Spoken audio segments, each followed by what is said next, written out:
Because sin is not something we manage, it is something we must kill.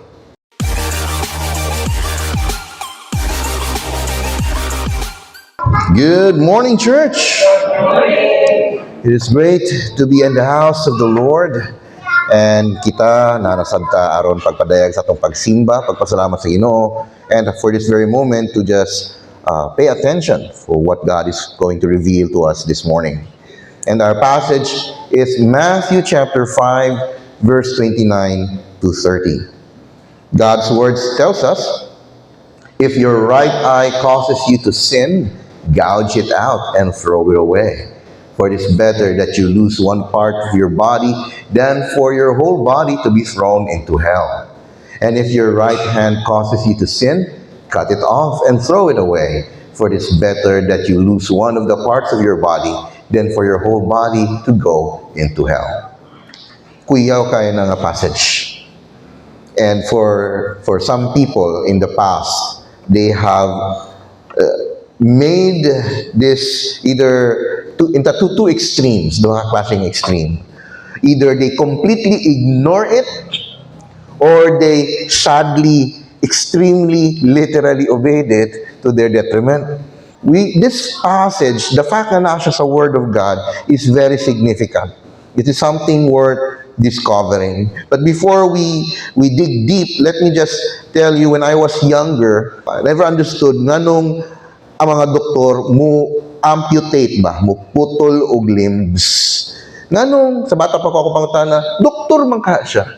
Nga nung di naman lang niya ayuho ng tiil, nga nung putlon man yun. Ganun kinahanglan maging putlo, labi na pag bagong taon or New Year, daghan man yung may tabuan. Either grabbing samad or maputlan yun. It didn't make sense to me, but over time I learned the hard truth. Sometimes, ang usa ka particular nga limb, whether it's an arm or leg, is so infected, grabe yung damage, or dugmok na siya pag-ayo, na kung ikipan mo siya, it will actually infect further sa tibuok nga lawas. It will actually poison the body. Eventually, it would lead to death kung dili siya mahagapan. Amputation becomes the only way to save the life of the patient. It sounds harsh, even cruel, but it's actually an act of mercy. Karong passage, kini nga passage, dili man ni siya for literal physical amputation, but we get the picture.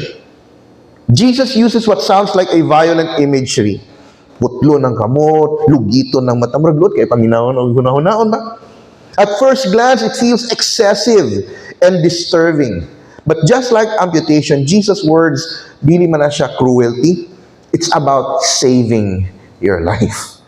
Now, also may context ni ini. These words come in the middle sa Sermon of the Mount. You know, yung Beatitudes, blessed are the poor in spirit, blessed are the peacemakers. Yeah. Kini ang context from Matthew chapter 5 to 7, dito ginaano ang Sermon of the Mount, including the Beatitudes. These words come in the middle, chapter 5 man of the sermon, where Jesus redefines righteousness in the context of the kingdom of God. Unsa di ang pagkamatarong sa standard sa gingharian sa Dios. Dili sa standard mo, dili sa opinion mo. Kaya dagan may mga tao, maayo jud bahato nato ani brad. Dili mas maayo gyud na ni. Kanya-kanyang opinion. But what is the standard or in the context of the kingdom of God mahitungod sa pagkamatarong? Jesus, he did not address only external sins, but the inner life. Hindi lang siya, you have heard them saying, you shall not commit adultery, sabi ni Jesus. But I tell you, he who looks at a woman lustfully already committed adultery. So, and in that, wag kang pumatay. You have heard it before, you shall not murder. But if you hate your brother in your heart, you have already killed that person. Okay. So Jesus is trying to show nga di lang siya all about actions, it's actually the issue inside you. Okay? That's what sin damage nga actually nagaugat or nagagamot sa kinasuludlan nato. In this passage, Jesus is not calling for literal nga pagputol, kay kung imong lugiton imong mata, di nakakabasa Bible, murag lugi jud ana nga agi. It's not what Jesus meant. Okay? But Jesus is using what we call a powerful hyperbole to communicate how radically serious sin is. Mugamit si Jesus og mga expression, and we've learned that in the previous nato nga preaching, nga si Jesus hilig og ana mga tawagin natin colorful, extremely colorful nga mga language to prove a point. Kay bisag asa nga kultura naaman gyud na, no? We use idiomatic expression. You blow my mind. Wala man literally buto akong ulo, but what I meant by that is na-surprise ko, na-amaze. In the same way, Jesus uses this language to point something, to communicate seryoso ang kasalanan and how urgently we must deal with it. At tubangon siya. The eye and the hand represent things nga gi-value nato. Nagsalig man ta. Kay sa tinuod lang, dili man gyud ta normally makalihok without our eyes. Di pud ta makahimong productive without kayo asong hands. Tama? Okay. Every healthy human being has this function. It actually represents, the eye and the hand represent actually our desires and our actions. Okay, mag-desire man ka usay mo makita, ay gusto ko niyan. It represents something that we desire. Hands represent something that we do. This passage must be understood in the flow of God's redemptive story. Kasi gikan sa Eden hangtod sa pagbalik sa ni God along with the New Jerusalem, sin has always separated humanity from God's presence. Ang sala maoy nagpahimulag kanato sa Dios. Seryoso ang sala at ubangan sa Dios tungod kay mao kini nagpahimulag nato kaniya. And dili si ganahan ang Dios nga imo ning dula-dulaon nga idea.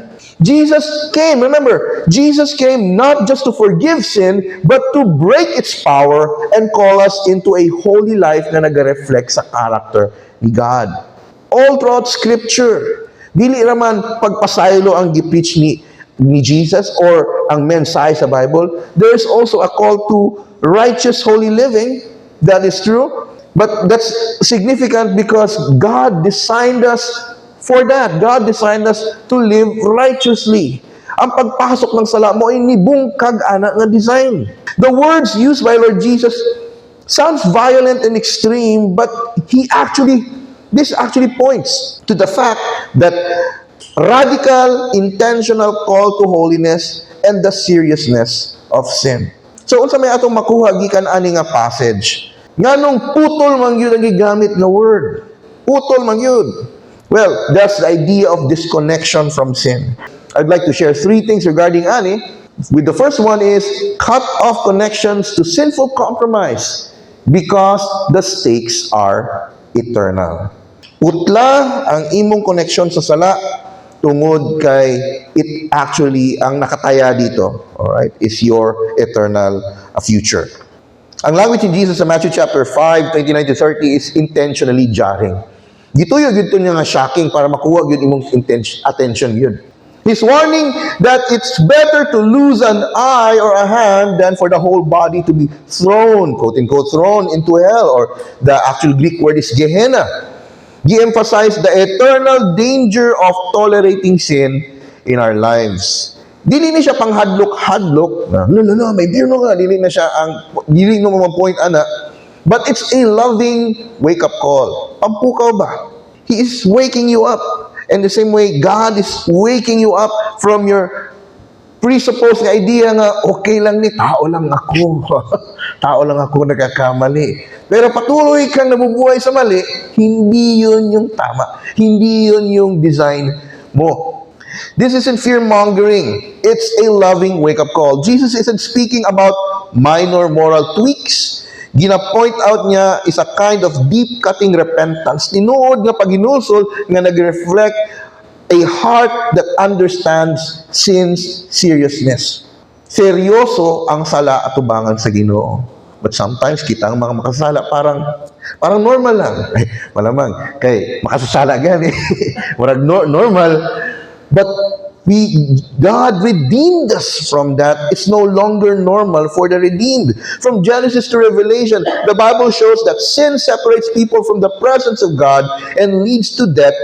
Kung tanaw ni mo Isaiah 59 o Romans chapter 6. Memory verse gani sa uban, Romans 6:23. For the wages of sin is death. Right, so nakapayong ka na to, and mao'y bayad sa sala.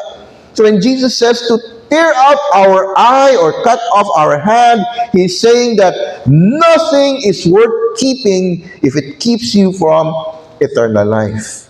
Walay butang na aning buong creation or aning nga kinabuhi, ang worth nga imong hawiran in exchange, o kung ang kapalit is hindi na nimo madawat ang eternal life. Nothing in this world can compare. I kind of thought of this thing kung sabihin ng tao nga, pero nagmamahalan kayo. Hindi mo nga asawa yan, pero nagmamahalan kami. Ano bang mas importante sa'yo? Ang Diyos na nagmamahal at gusto kang baguhin, o itong person na to na hindi mo naman asawa. Sasabihin mo, bakit? Maintindihan naman ako ni Lord. Ganon. Kung papiliin ka ni Lord kung hangin sa imong lungs or siya sa'yo piliin. Piliin mo, gini mong hangin. So, ibig sabihin, you can actually make a choice. You can choose the most valuable thing. You can live without this one, without choosing to sin. You can choose God. Because sin is not something we manage. It is something we must kill. Ulitin ko, because this is crucial na statement. Sin is not something we manage. It is something we must kill. Base na sa Romans chapter 8. Even small compromises, ginagmay nga pagpakasala, kung dili mo bantayan na, tubo na siya sama sa cancer. Unya ang cancer, eventually, pag mukalat, mapatay. Dili na madalag amputate, kaya nikalat naman siya. So, it's samtang gamay pa ang tumor, kuhaon na siya, putlon na siya before siya kumalat.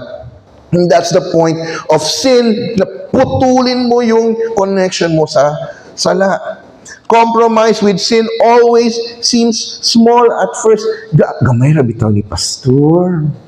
Gamay, pero samtang ang gamay makadaghan, suffocate ba yun eventually? Daghan magyud mo tabon magyud. Gamay magyud ang buhangin, no? Pero kung tambakan kag dagang buhangin, bugat yun na siya. Nakuha mo yung point? It starts small. Gamay nga lust, gamay nga bakak, gamay nga pride, but ang trajectory, ana, will always be downward. Dili ka na i-lift up. You will not grow as a person when you entertain sin. It will always bring you down. Your integrity, your reliability, your relationship with God will go down. Matod pa ni James chapter 1, verse 15. Sabi dito, then desire, when it has conceived, gives birth to sin, and sin, when it's fully grown, brings forth death. Gamay na karon, pero manganak na. The longer we cling to sin, the more it hardens our heart and blinds us from the truth. Kaya sige, padayon pasala. So eventually, dili na ka makonvict. Fili kay normal naman, magahi na imong kasing-kasing. Ingnan ka nga, dili mali pa yung ginawa na. Ang i-entertain, dili na po ka maminaw sa kamatuoran, imong paminawon, makasabot na si Lord. Bakak na imong paminawon. Dili na kamatuoran yung paminawon. Bakak na imong paminawon. That's where sin brings you. Huwag mong ipagpalit ang Diyos sa kahit anong relasyon na makadamage sa relationship mo with Him. The same goes sa usa ka teenager nga gagmay ra man ni nga pornography, gamay ra ni. Muundang na lagi ko eventually. Dili.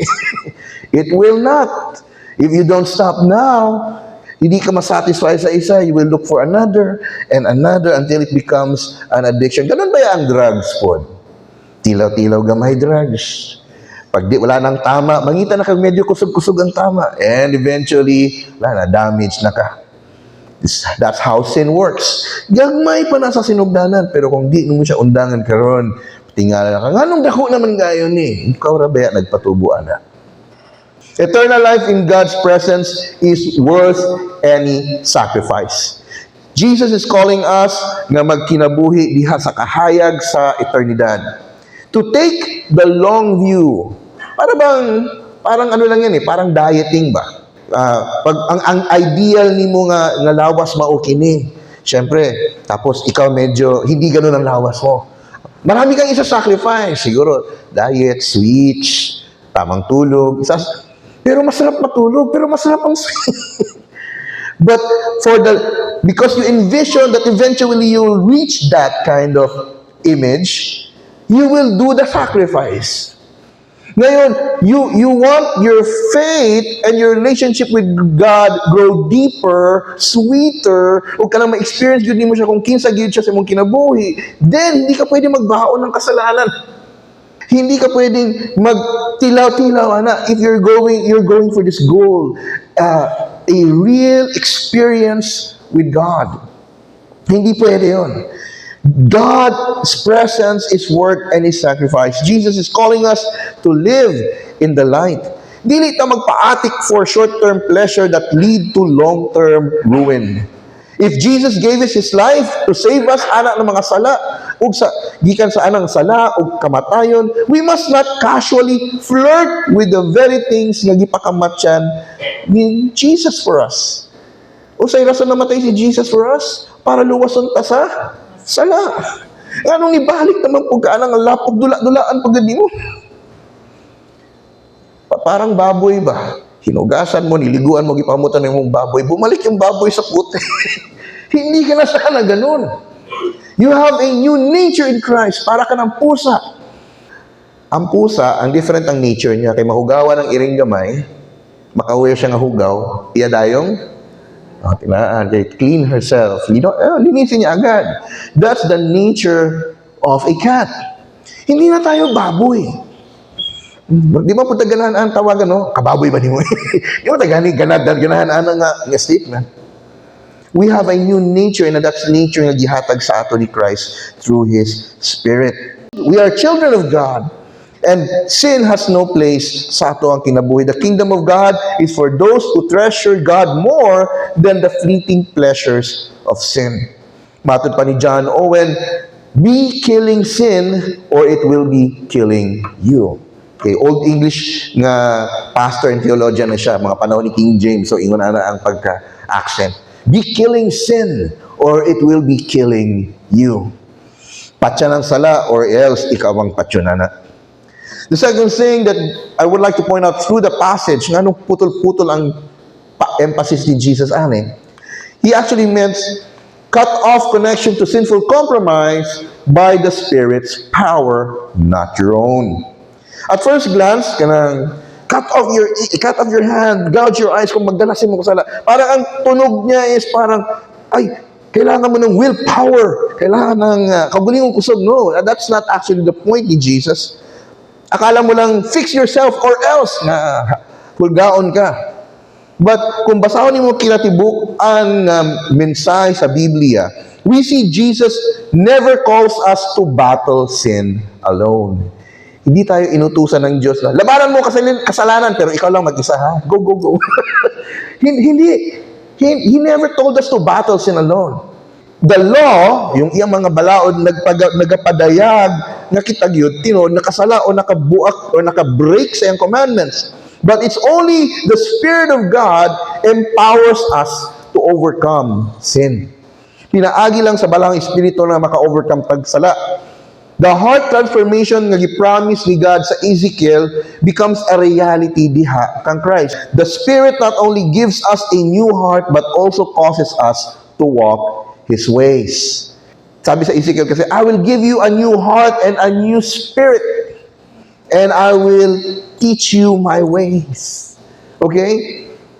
Kasi sa natural na kasing-kasing, sa natural na itong kanang walay Kristo nga kinabuhi, ganahan jud ta og buta nga di ganahan sa Ginoo. Self-preservation, mangilad ta, mangawat ta. Okay? You don't care of the other person. It's all me, me, me, me. That's how the sinful nature works. But we are now given a new heart. Kung gidawat mo si Christ as Lord and Savior, tagahan kanya bagong kasing-kasing, bagong kinabuhi that will desire God and His will more. The Spirit not only gives us a new heart, but also causes us to walk in His ways. In other words, this call to radical holiness is not fueled by self-effort, but by supernatural grace. Dili ra ni kaugalingon mo yung kusog. Adunay Espiritu nga maghatag nimo og kusog. Kasi alam mo, trying to fight sin on your own strength will always end in frustration and pride. Subukan mong labanan ng kasalanan nga ikaw lang mag-isa. For the most part, ma-frustrate ka. Or else, i-justify na lang nimo. Frustrate ka nito. Gusto man untan ako, pero mahulog mang hihapon ko. Kanta na lang dahil kung gusto kong bumait, pero di ko magawa. Huh? Or, i-justify nimo sa imuhang pride. Ay, kung naani na jud ko, tao mang jud ko. Di na lang ka magpalaban ka lang anang statement. Tao mang yan jud ko. So, mahimong baka ako ng Diyos tayo. Kaya magpalaban naman lang ka sa imuhang garbo. Paul knew this battle very well. Kasi sabi niya sa Romans 7:18, let me just read it to you. For I have the desire to do what is right, but not the ability to carry it out. Ini-illustrate ni Apostle Paul na ganito ang lumaban na tayo na walang tulong ng Diyos. Gusto mo, pero in terms of action or fulfillment, lisod. It's contrary to nature. But in Romans chapter 8, He shows us the key, ang Yahweh, for victory. Matod pa, if by the Spirit you put to death the deeds of the body, you will live. Pinaagi sa balaang Espiritu. The same Spirit na mao'y nagbanhaw kang Ginoong Jesucristo gikan sa mga patay, dwells in every believer today. Kung ikaw gidawat mo si Kristo, ingon nga Ginoong manluluwas, anaan nimo nagpuyo ang balaang Espiritu. It's the same Spirit who empowers us to fight sin daily. Mao nang makasukol ta, dili tungod kay isugo lang ta, but tungod kay we're responding ingon nga mga anak sa Dios. Real transformation comes when we rely not on ourselves, but on God's Spirit working in us. Hindi siya, Lord, kakayanin ko to. Ginawa yan ni Apostle Peter ba yan? Lord, kahit managa na sila, di yun ko, bubiyan ni mo. Yun ang problema kang Peter. Kasi kung sinabi ni Peter, maraming theologian nag-opinion kung sinabi ni Peter, Lord, kung tagaan ko nimo kusog, kung tagaan ko nimo og grasya, I pray nga dili ta kabiyaan. Bisa kung sa'y may tabo. Pero hindi nagsalig si Peter sa kagulingon, Lord, umiyak na sila, pero ako di, yun. Kinain mo lahat ng sinabi mo. And here's what we can do. Lord, di man jud kaganahan ani nga sala nga ako ang is my struggle nga klase nga sala. Lord, I need your strength to fight this. I need you to strengthen me my resolve that I will choose you, that I will not choose this. For the most part, we do not do that. Because we think, kaya na lagi ni. And then pag nahulog ka, basulong pag mo Ginoo, Lord, ano man to? Nga bitaw? Wala man ka na nga yung tabang. Ano pa promise ni Lord? God will give you the strength. Pero hindi ka na ngayo, hindi ka nag-tap sa strength. Gusto mo mabasa, di po ka musaom. Diba? The Spirit of God is a gift to fill you, to empower you, but sometimes we just don't tap on that. Real transformation comes when we rely not on ourselves, but on God's Spirit working in us. Dili na siya passive spirituality, but it's grace-driven nga effort. The Spirit doesn't make holiness automatic. Ay, gidawatan ako si Christ. Pagkaugma, wala na kaganghel. Hallelujah. Ano ba? Dili, ay. Nagluto-luto na dahil kag-clouds. Dili. But He makes holiness possible. Now, let me be clear. Positionally, holy na tatubangan sa Ginoo. Positionally. Sa na, pastor, na by grace through faith, manggid ta maluwas. Okay? Dili ta maluwas, pinaagi sa atong pagkabuutan. Atong klaro na. Okay? Naluwas ta tungod sa gibuhat ni Christ dito sa cross. Okay? Wala tay contribution ato. And since gibayaran man ni Jesus, igo na lang natong gidawat tong iyahang yung salvation na iyong gi-offer sa ato. Wala tay amot ato. So, atubangan karon sa Ginoo, once gidawat mo si Jesus as Lord and Savior, holy na ka atubangan niya. Balaan na ka. Dawa ka sala. Okay. That's positional holiness. But what we're talking about here is practical holiness. Ito yung ginahisgutan ni James sa New Testament. Na Kristohanon man ka mo. Ano di man ako makita? Faith without work is dead. Yun ang issue ni James. Because we have to practice unsay nahitabo na inside. Bisag palitan ta kag barbell o tanang mga klaseng mga energy drink, kung di mo na alsahon, di jud ka ma-muscle. Kuha. The Holy Spirit's dwelling in you, but if you don't allow Him, practice Him, allow Him to move in your life, mura gyapon ka neutral.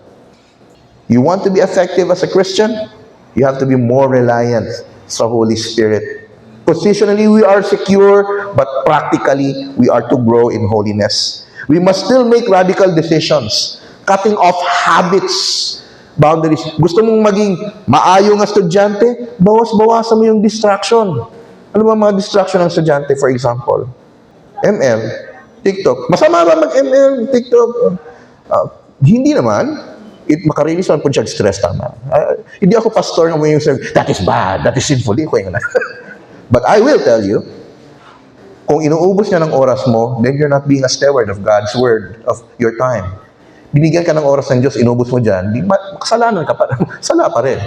Hindi na siya maayong paggamit eh. But if you want to be a better student, what would you do? Bawasan mo ng konti yan. Gawin mo award system or reward system. Award naman noon. Reward system. Sige, kung mahuman ako ng assignment, magdula ako for 1 hour aning a game. Kung mahuman akong assignment, ang gabi, wala man mo nahuman ng assignment. Ayaw sa pagdula. Okay? Reward system man. That's how you train yourself to discipline yourself. Okay? That's it for the students. But again, the point is, allow God to discipline you how to walk with Him. Okay? Do not compromise with sin. We do it in faith, trusting that the Spirit enables what the flesh cannot. When we feel weak, God's grace is sufficient. Yun ang kinaganda nun. Luya ka, God knows. Kaya nga binigyan ka ng Spirit at grasya eh. When we fail, Christ's righteousness still covers us. And that's the beauty of the gospel. Pag malingkamot ka, tapos natumba ka, tutulungan ka rin ni Lord bumangon. How beautiful our God is. Pero lahi ra pud kung sige ra pud natulog na pud kadiha, wala pud kanibangon, murag lahi ra pud. But every time na bumabangon ka, tabangan ka sa Ginoo. All right, let's try again. How beautiful is our God. Paul David Tripp, ingon siya, sin is always deceitful.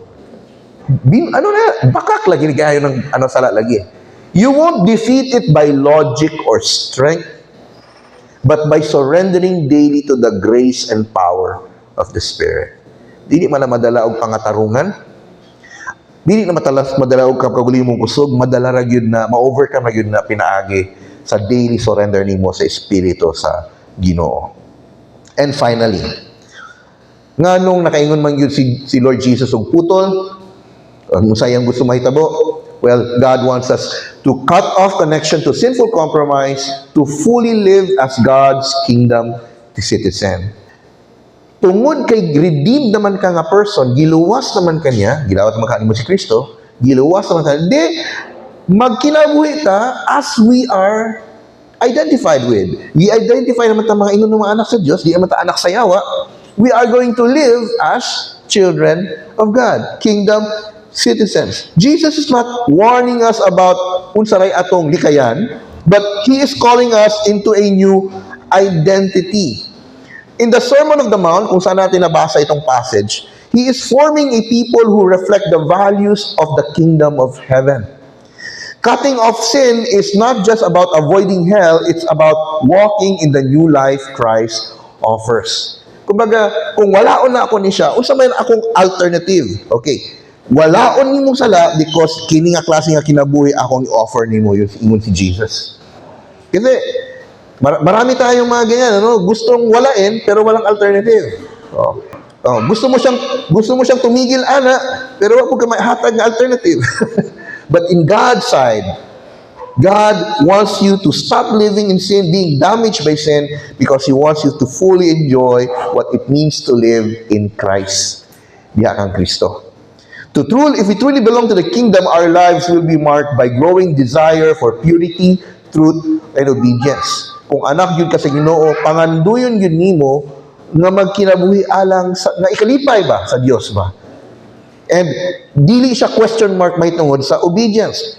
This means sin isn't just a problem, it's a contradiction on who we now are. Dili ta pwede magpuyo sa sala, kay lahi naman ang atong identity.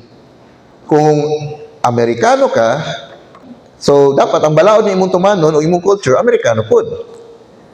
Pero kung Pilipino ka, imuhang balaod o kultura nga imong tumanon is Filipino sad. Kung okay ang divorce sa Amerika, dili man okay ang divorce sa Pilipinas by law, and hopefully it will hold.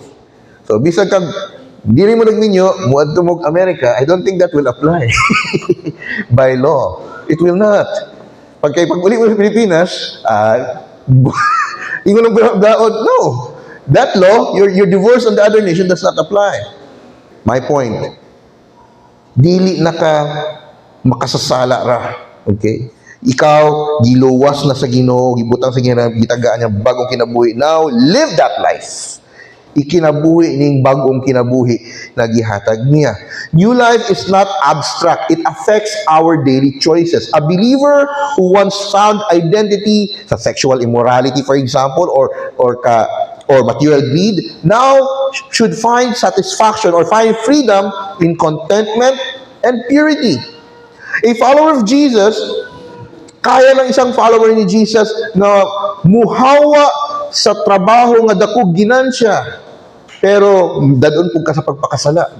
Mupili siya kang Jesus. Di ba parehas na sa ito ang example the last time? Because the point here, ang context pag yun ani, if you're going to check the context aning passage na to sa Matthew, he was talking about in adultery actually at the point mo. But the sin is in general.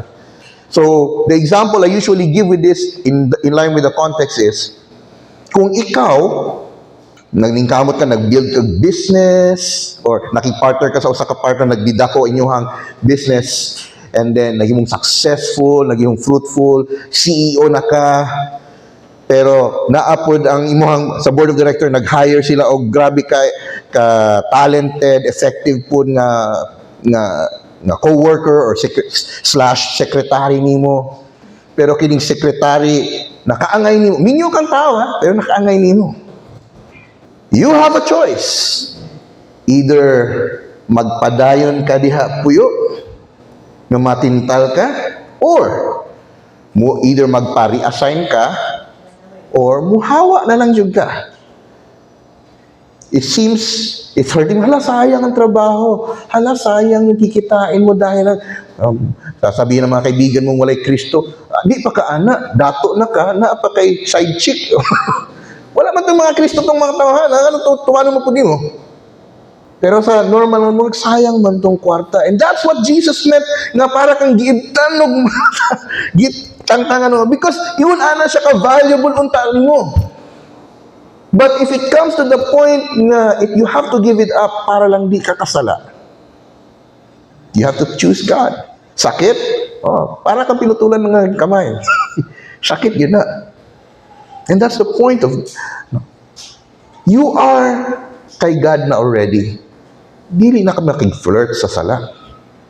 Some of us may be thinking, murag lisod-lisod man ang challenge ni mo, pastor. Wala ko kaila kung unsa imuhang physical, imuhang spiritual struggles. Pero sasabihin ko sa iyo, that God nga nag-promise o itabang kang Apostle Paul o guban pa ng mga Kristohanon in the past, and even in the present, is the same God nga mutabang sa imuha to overcome. God's kingdom is not a mere future reality, but it begins now. Kinahanglan nimo pilion ang pagkabalaan kay usa na ka kaanak o citizen sa gingharian sa Diyos. You have to choose God. You have to put to death anything na makahindrance sa imuhang relationship with Him. Colossians chapter 3 verse 5 to 10, nag-highlight siya og putting to death every earthly nature. Nagipang banggit diha, sexual immorality, impurity, lust, evil desire, greed, lahat ng mga kalasing kasalanan pinagbabanggit dyan. But the highlight is, you put that out Then put on the new self, which is being renewed after the image of its creator. Sa unsa nga image gilikha o gi-create ang tao? We are created in the image of God. And God is good. We are created in His image. And therefore, pagkahimo niya sa tao, so wala pa nahulog sa sala, ningon siya. He looked at everything that He has made and He saw it was very good.